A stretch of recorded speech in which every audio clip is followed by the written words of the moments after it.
Hello everyone, welcome back to the channel. Today we are taking a look at a couple of action figures made by Mego, and they are Frankenstein and Dracula, two classics of horror films.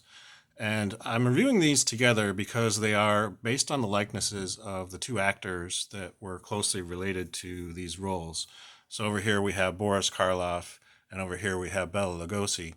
And there's quite a bit of difference in time period between when these were produced. This was a much earlier Mego figure. In fact, the first version of this, I believe, was part of the Target exclusive series, which had like a gray inliner for the cape. And then this was a consecutive release with the red cape liner.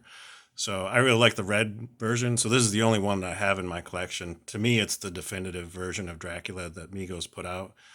And this one, there had been a bunch of different versions of Frankenstein before this one because they didn't have the universal license. So a bunch of the earlier versions of Frankenstein, they kind of resemble Frankenstein, but this one really nails it because they got the licensing to do a full-on Boris Karloff sculpt.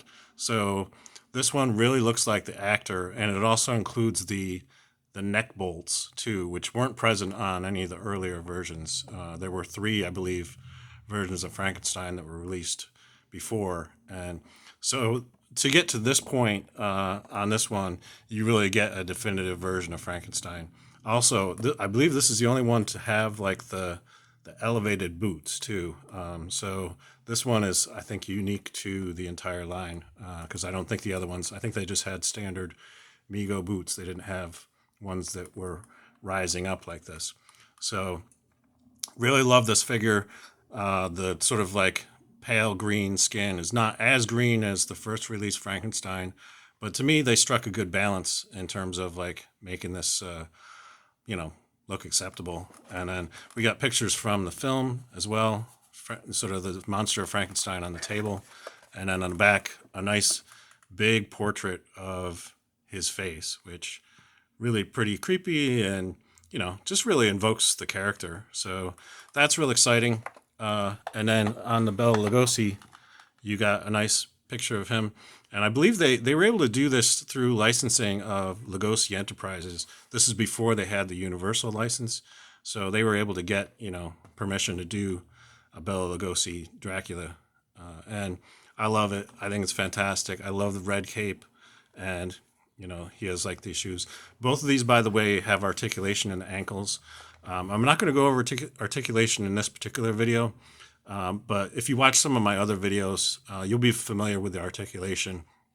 For instance, if you watch the review of the Kiss action figures, the second part of that video, I review the articulation of Gene Simmons. So, if you want to see that, you can go ahead and watch that video. The articulation will be the same on these ones as it is to Gene Simmons. So again, another picture of Bela Lugosi on the back. Really looks great. Love the styling of the package. And of course the styling, or the each package includes the Marty Abrams write-up and credit given to the consultant, sculptor, and seamstress on here. It should be noted that the sculptor of both of these figures is the same. So again, why review both these figures at the same review?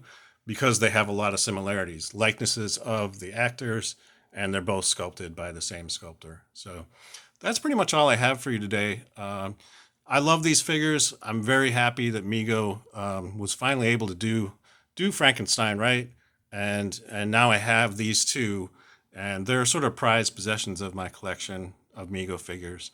So if you enjoyed this video, please give it a thumbs up. Your support is appreciated.